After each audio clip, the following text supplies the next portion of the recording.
can explain. Hey everyone, it's your cowboy boy Monty. As always, I asked you to come be cute with me today. Not gonna need this prop anymore. I don't know what that was.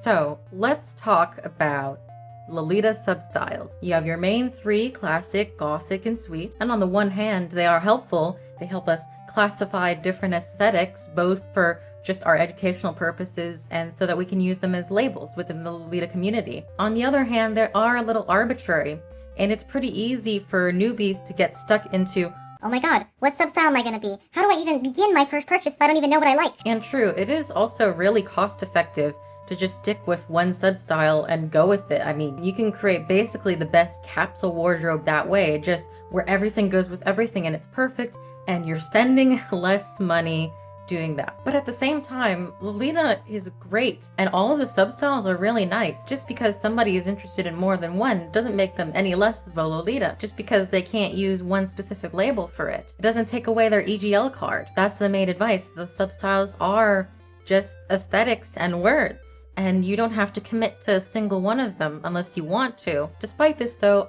I think Lolitas can't help but be just a little curious. What happens when you start in one substyle and then suddenly get interested in another one? Are you having a style crisis? Are you ending your relationship with one style and starting a new one? Are you just experimenting? Or maybe it turns out that you realize you like all of them. Therefore, you want to make cords for all of them. Therefore, you need to spend money for all of them. I've heard the term for this kind of Lolita before from Cupcake Kami-sama, and unfortunately, that seems to be the path that I seem to be going. When I first started Lolita in 2013, I was of two minds. From the get-go, I did really love classic Lolita, especially from Innocent World and some pieces from Mary Magdalene. However, the thing that stopped me from getting into classic Lolita when I first started was the issue of my old friend sizing. The sizing situation in Lolita already wasn't super great back then, but it was even more so of an apparent problem in classic. I didn't really want to wait. I wanted to get into Lolita, so I wanted something that could fit me. So instead, I decided to start out with Sweet Lolita, which not only I like Sweet decently, and even back then, they just had more sizing options. For one, Angelic Pretty had a thing back in the day where they would make like so many fully shirred OPs. I miss that. Sizing even then was just more accessible for Sweet. And another factor that came into play was that this was 2013. The boom of OTT Sweet. Sweet is already popular as is now, but it was stupid popular back then. It was not just stupid popular, it was trendy. And with it being trendy, that means it was marketable. And with it being marketable, more people just made Sweet pieces. So with me liking it and with there being more options, I found it a good fit. Then I returned back to the community in 2019, and the options for shops for everything, for every substyle, just boomed. There were so many new indie brands making wonderful pieces, so many more custom sizing options, and that's when I learned I was in trouble. Because the main thing that kept me from trying the other substyles back then was size. But now, that was no longer a roadblock. With a number of stores that can do custom sizing, sometimes even just custom designs in general, like Glittertail and like Moravin and Kitty Kaya Kawaii and Chocolate Bunny Store, and there's nothing stopping me from trying more substyles. And it got me thinking, I've worked with Sweet, I've dabbled with Classic, I'm basically Swasic. How do I feel about Gothic?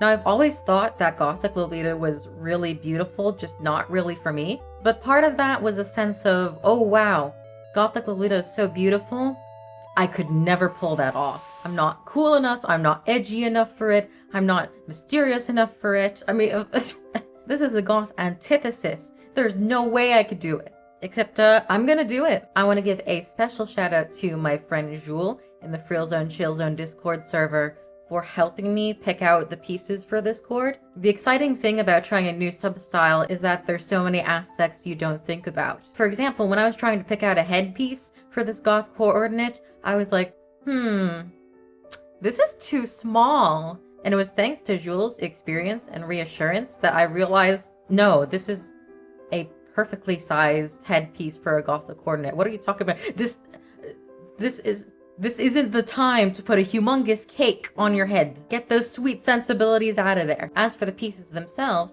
I want to give a big thank you to my favorite custom Lolita piece shop, Carrousel, and also a big thanks to Summer Tales Boutique for the accessories that I got. Now, I've tried the pieces of this cord individually, but I've never put it together all at once. So, for the first time ever, never been done before for me, I am gonna be putting on a Gothic coordinate. Let's go see how it looks and see if I don't mess it up.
Man, so who would have thought that filming and photographing and posing for a new substyle would be such a new challenge when you're so used to one aesthetic? I try to do an initial shoot outside where I like to normally show off my chords on video, but for some reason this chord specifically had some lighting issues that I could only describe to be a perpetual halo with perpetual exposure turned up to 200%. Maybe all of Mana's photos and videos aren't actually edited. Maybe the camera is just like that in Mana's presence at this rate. But issues aside with trying to archive this cord, I did still enjoy wearing it. I feel cool, I feel kind of sleek, I feel a little sophisticated and pretty, and sometimes it's just nice to take a break sometimes from wearing prints and focusing on the details. Now the question from here, of course, is do I want to make more goth coordinates? Do I want to build my closet some more that can accommodate goth Lolita?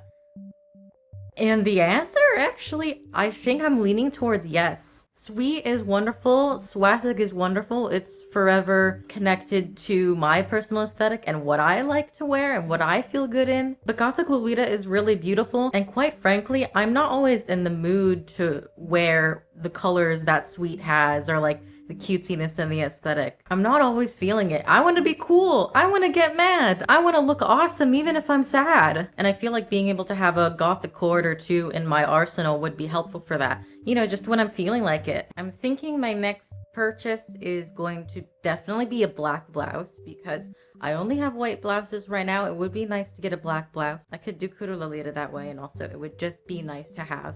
Might get this same blouse from Carrousel actually in black. And I would definitely like to get a goth print because as nice and versatile as it is to have one plain black JSK that can work with pretty much everything, it would be nice to have like a fun motif to work off of, you know? Right now I'm currently working on building my Menheta fashion wardrobe, so those purchases are definitely going to take a while, but I have those pieces in mind. It would be nice to have a second goth piece, maybe a good one or two extra goth pieces so that I can make another couple chords. So if you are somebody, not just a Lolita, but just somebody in general, if you're on the fence about whether or not you want to experiment with a style, why not go for it? Go for it if you can afford it, or if you have the space. If you have the means, then nothing should have to stop you. You never have to stick to just one aesthetic. You never know what you're going to end up liking. I obviously am not an actual hardcore goth. I don't listen to the music or anything or am part of the subculture, but I never would have known that I would have liked Gothic Lolita if I didn't at least try.